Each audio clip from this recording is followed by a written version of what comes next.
Hello friends, आप देख रहे हैं आपका चैनल शेयर बाजार विद आयुष। और इस वीडियो में बात करेंगे टाटा मोटर्स के बारे में, क्योंकि आज टाटा मोटर्स के अंदर एक बहुत बढ़िया हमको तेज़ी देखने को मिली है। तो इस वीडियो में हम बात करेंगे टाटा मोटर्स की असल वजह, तेज़ी के पीछे की वजह क्या थी जिसके कारण टाटा मोटर्स आज इतना ज़्यादा चलता हुआ देखने को मिला है, और क्या आगे और भी बढ़त आ सकती है। इसके बारे में ही दोस्तों इस वीडियो में हम पूरा डिस्कस करेंगे, तो वीडियो को पूरा ज़रूर देखिएगा। उससे पहले अभी तक चैनल को अगर सब्सक्राइब नहीं किया है, सब्सक्राइब भी ज़रूर कर लीजिएगा। तो टाटा मोटर्स आज अपने आप में स्टार परफॉर्मर था, और निफ्टी को हम कह सकते हैं जो लीड कर रहा था या फिर गिरावट से बचा रहा था, उसमें टाटा मोटर्स का काफ़ी हाथ था। 667.10 पे दोस्तों आज टाटा मोटर्स की क्लोजिंग आई है, एंड ऑलमोस्ट 30 रुपये एक दिन के अंदर स्टॉक की तेज़ी देखने को मिली है।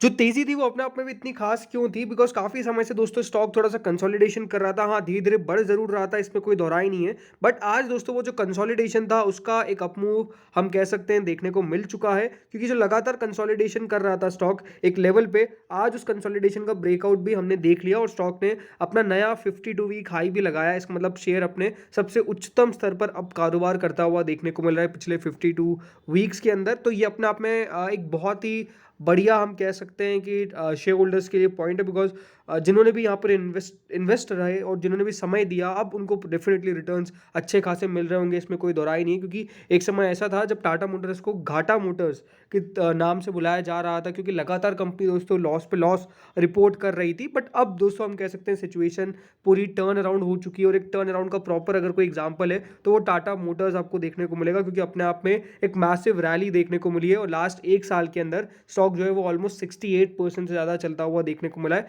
तो ये अपने आप में काफ़ी फिनोमिनल रिटर्न्स है, बट ये बात ज़रूर है कि इसके पीछे काफ़ी समय लगा है। अब सबसे पहले तो दोस्तों आज की तेज़ी की वजह क्या थी वो हम समझ लेते हैं, राइट। सो देखिए खबर क्या है, खबर साफ साफ एक है। Tata motors zoom 5% to hit new high on JLR best ever H1 FY24 performance.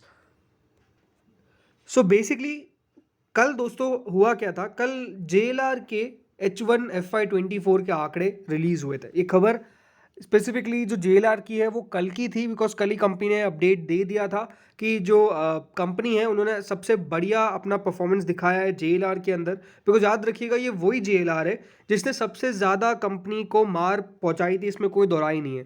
Company दोस्तों लॉस रिपोर्ट क्यों कर रही थी? Just because of JLR, because जो JLR का राइट ऑफ था वो इतना ज़्यादा था कि कंपनी दोस्तों पूरे लॉस में आ गई। एंड अब कह सकते हैं कि उस घाटे को बिल्कुल कंपनी ने हटा दिया है, एंड अब उससे ऊपर डेफिनेटली कंपनी जो है वो आती हुई नज़र आ रही है। फ्रेंड्स, JLR ने इस बार जो नंबर्स दिए हैं, क्योंकि टाटा मोटर्स की ये सब्सिडरी है, ये सबसे बढ़िया परफॉर्मेंस है। क्योंकि जो परफॉर्मेंस है ये क्यों हुई है, इसमें सबसे पहली बात तो रिकॉर्ड सेल्स आती हुई नजर आई है। ये सारे क्वार्टर्स की मैं बात कर रहा हूँ। ये रिकॉर्ड सेल्स अब तक के जो दोनों क्वार्टर्स है उनके अंदर सबसे बढ़िया परफॉर्मेंस कंपनी ने पेश करी है। कंपनी ने दोस्तों ये भी बताया कि जो इनकी अप्रैल से सितंबर के बीच की जो तिमाही थी, इसके अंदर कंपनी ने 2356 यूनिट्स को बेसिकली सेल आउट किया है, और ऑलमोस्ट 105% की ये वाई ग्रोथ दिखाता है।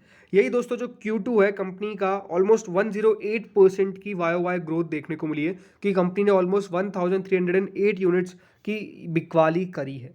JLR इंडिया जो नंबर्स रिपोर्ट किए थे दोस्तों Q1 के अंदर, वहां पर भी 102% की सेल्स ग्रोथ देखने को मिली थी। तो ओवरऑल बात सिंपल यही है कि दोस्तों जो कंपनी के लिए पहले एक लायबिलिटी था, अब वो एक बहुत बड़ा एसेट के तौर पे काम कर रहा है। बिकॉज JLR का परफॉर्मेंस काफ़ी ज़्यादा खराब आ रहा था, और ये अपने आप में एक क्वेश्चन ऑफ कंसर्न बन चुका था कि क्या JLR मतलब बढ़िया कर भी पाएगा। बट अनडाउटेडली कंपनी की खासियत है, ये तो कह सकते हैं टाटा ग्रुप की, कि वो हर परफॉर्मेंस को बढ़िया कर लेती है, और बढ़िया लगातार हो भी रहा है। इसलिए दोस्तों अब जो JLR की ऑर्डर बुक है वहां पर अगर आप नोटिस करेंगे तो ऑलमोस्ट कंसिस्टेंट ग्रोथ देखने को मिल रही है। H1 क्लोजिंग पे ऑलमोस्ट 90% हायर, हम कह सकते हैं कितना, 90% हायर दोस्तों कंपनी की ग्रोथ रही है। इस बार ऑर्डर बुक में 90% की ग्रोथ देखने को मिली है, 90% ज़्यादा देखने को मिली है पिछली बार से। और कंपनी ने ये भी कहा है कि जो इनकी सर्टिफाइड प्री ओन बिजनेस है वो almost 83% first half of FY24 के अंदर ग्रो किया है।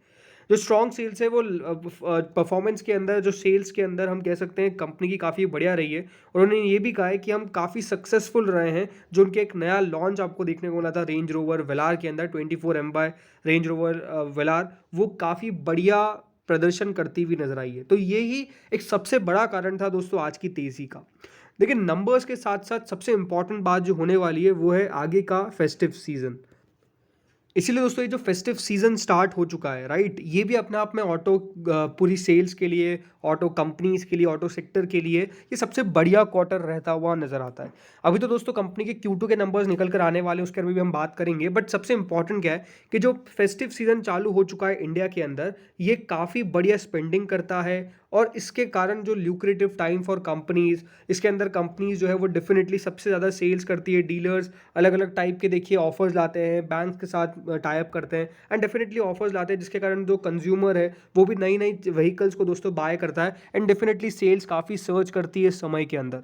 तो ये जो आने वाला क्वार्टर है Q3 का, वो तो बहुत बढ़िया रहेगा ही रहेगा। लेकिन इसके साथ साथ जो ज़रूरी बात है कि देखिए कोई भी गाड़ी है उसको बनाने के लिए काफ़ी सारी चीज़ें चाहिए, स्टील चाहिए, एल्यूमिनियम चाहिए, आपको बहुत सारे ऑटो कंपोनेंट्स चाहिए, राइट। इसके ऊपर भी जो सबसे बढ़िया अभी बात देखने को मिल रही है वो यही है कि इस बार काफ़ी ज़्यादा देखा गया है इनपुट कॉस्ट के अंदर ईज़। ईज़ मतलब यही कि इनपुट कॉस्ट जो है उसके अंदर कमी देखने को मिल रही है। देखिए इनपुट कॉस्ट होती क्या है? इनपुट कॉस्ट वो होती है जो गाड़ियों को बनाने में लगती है, और गाड़ियों की देखिए बनाने के अंदर सबसे इंपॉर्टेंट होता है एक commodity crude oil. Crude oil के अंदर दोस्तों काफ़ी कमी देखने को मिली है, जो अपने आप में एक सबसे बड़ा फैक्टर है जो प्ले कर रहा है। सेकंड बात ये है कि जो स्टील प्रोडक्ट्स है, स्टील प्रोडक्ट्स की प्राइसेस भी दोस्तों ऑलमोस्ट 10% तक डिक्लाइन करी है, 10% कम हुई है, जो भी अपने आप में एक बहुत बढ़िया इनके लिए फैक्टर है, बिकॉज ये मार्जिन पर डेफिनेटली इंपैक्ट डालता है। थर्ड बात यह है कि जो एल्यूमिनियम की प्राइसेस है वहाँ पर भी ऑलमोस्ट 13% का इस बार फॉल देखने को मिला है, और जो पावर ऑफ फ्रेट कॉस्ट है वो भी दोस्तों नीचे आई है। तो इसके कारण ही ये जो पूरा वॉल्यूम ग्रोथ है डोमेस्टिक मार्केट के अंदर, ये सपोर्ट करेगा इनकी प्रॉफिटेबिलिटी को आने वाले समय के अंदर। ये साफ साफ दोस्तों क्राइसिल ने ऑटोमोबाइल सेक्टर के ऊपर कहा है। तो अपने आप में ये कह सकते हैं कि जो क्राइसिल का मानना है पूरे ऑटो सेक्टर के ऊपर वो काफ़ी पॉजिटिव है। इसलिए उसको क्राइसिल मान के चलता है कि जो Q2 FY24 होने वाला है इसके अंदर ऑटोमोबाइल सेक्टर ऑलमोस्ट 12 to 14% तक ग्रो कर चुका है, और ऑटोमोबाइल सेक्टर के इस बार जो मार्जिन्स निकल के आएंगे, जो ऑटो कंपनीज के मार्जिन्स है वो काफ़ी बढ़िया रह सकते हैं, इंप्रूव रह सकते हैं। क्यों? Due to increase in capacity utilisation with higher volume offtake. ये साफ साफ बात दोस्तों क्राइसिल ने अपने नोट के अंदर कही है कि इस बार जो ऑटोमोबाइल या फिर ऑटो कंपनीज के आंकड़े रहेंगे वो स्पेसिफिकली काफ़ी बढ़िया रहेंगे। और इसी में टाटा मोटर्स की बात दोस्तों मोतीलाल ओसवाल ने भी करी है ऑटो सेक्टर के ऊपर। दोस्तों मोतीलाल ओसवाल ने साफ साफ ये बात कही है कि जो इस बार की ग्रोथ है वो काफ़ी देखने को मिलेगी, और एंटिसिपेट करता है कि ऑटो सेक्टर ऑलमोस्ट 87% की सालाना तौर पे ग्रोथ दिखाएगा उनकी अर्निंग्स में ऑन अ लो बेस। और इसमें साफ साफ उन्होंने कहा है कि ये मेनली किसके द्वारा होगी? Mainly driven by Tata Motors. मतलब अगर टाटा मोटर्स को एक्सक्लूड कर दिया जाता है तो टाटा मोटर्स के अलावा बाकी कंपनीज 39% सालाना तौर पे ग्रोथ होगी। इसमें Maruti Suzuki, M&M, Ashok Leyland, MRF, Bajaj auto, ये सब करेंगे। लेकिन टाटा मोटर्स ऑलमोस्ट 87% की सालाना तौर पे इस बार ग्रोथ दिखा सकता है। ये दोस्तों मोतीलाल ओसवाल फाइनेंशियल सर्विसेज का साफ साफ मानना है। तो ये अपने आप में कह सकते हैं कि काफ़ी बड़े अनुमान जो है वो बेसिकली लगाए जा रहे हैं।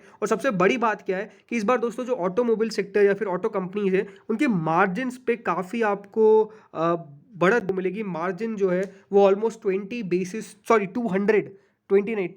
बेसिस पॉइंट से ग्रो कर सकते हैं इस बार। ये दोस्तों मोतीलाल ओसवाल मान के चलता है, क्योंकि जो ऑटो इक्विपमेंट मैन्युफैक्चरर्स है इसमें अगर टाटा मोटर्स को छोड़ देते हैं तो जो लोअर रॉ मटेरियल कॉस्ट रही है और ऑपरेटिंग लेवरेज बेनिफिट रहा है उसका काफ़ी असर पड़ता हुआ देखने को मिलेगा। तो ये बात साफ साफ नजर आ रही है दोस्तों कि जिस तरीके से बयान निकल कर आ रहे हैं सारी ब्रोकरेजेस के, वो काफ़ी पॉजिटिव देखने को मिलते हैं। और पॉजिटिव है क्यों? उसके पीछे का साफ साफ कारण है कि इस बार जो जैसे मैंने आपको बताया कि जो इनपुट कॉस्ट है वहाँ पर साफ साफ कमी देखने को मिली है। तो ये है कि हाँ आने वाला समय काफ़ी बढ़िया रहता हुआ नज़र आ सकता है, एंड नंबर्स डेफिनेटली कंपनीज काफ़ी बढ़िया पोस्ट कर सकती है। और ये बात किसकी हो रही है? सारी ऑटो कंपनीज की, टाटा मोटर्स की नहीं, सारी ऑटो कंपनीज की मैं अब बात कर रहा हूँ।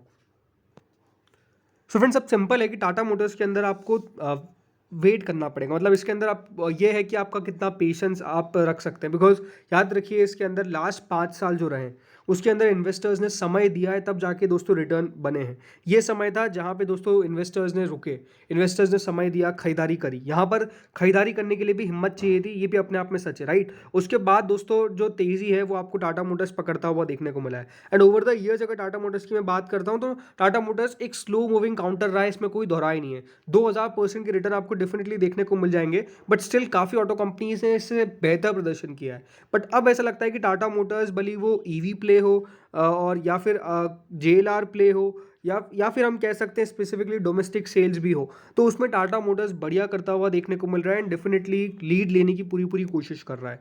मेरे खुद के पोर्टफोलियो में भी टाटा मोटर्स है, तो आपको वो डिस्क्लोजर में दे सकता हूँ कि Tata Motors I think long term के हिसाब से बढ़िया दिखता है। डिस्क्लेमर है कि मेरे खुद के पास भी है, मैं आपको साफ बता रहा हूँ। बट हाँ, ये है कि अगर आप किसी इंडिपेंडेंट फाइनेंशियल एडवाइज़र की आप बिल्कुल सलाह लीजिए इसके ऊपर, उसके बाद कोई फैसला लीजिए। बट मुझे लगता है कि टाटा मोटर्स बढ़िया करना चाहिए, ये मुझे साफ साफ नज़र आता है, क्योंकि आई थिंक जो चीज़ें हैं वो सही हो रही है। अगर दोस्तों JLR सही नहीं हो पाता या फिर JLR के अंदर अभी प्रॉब्लम देखने को मिलती, तो मैं आपको साफ कहता कि यहाँ पर दिक्कतें और परसिस्ट कर सकती है। But still I think JLR सुधरा और आई थिंक टाटा मोटर्स खुद पूरा सुधरता हुआ नज़र आ गया एंड अब हमको देखना है कि कितना और यहाँ से बढ़ता हुआ नज़र आएगा। इस वीडियो में इतना ही था। आपके क्या टारगेट्स है मुझे कमेंट सेक्शन में ज़रूर बताइएगा। Thank you friends for watching this.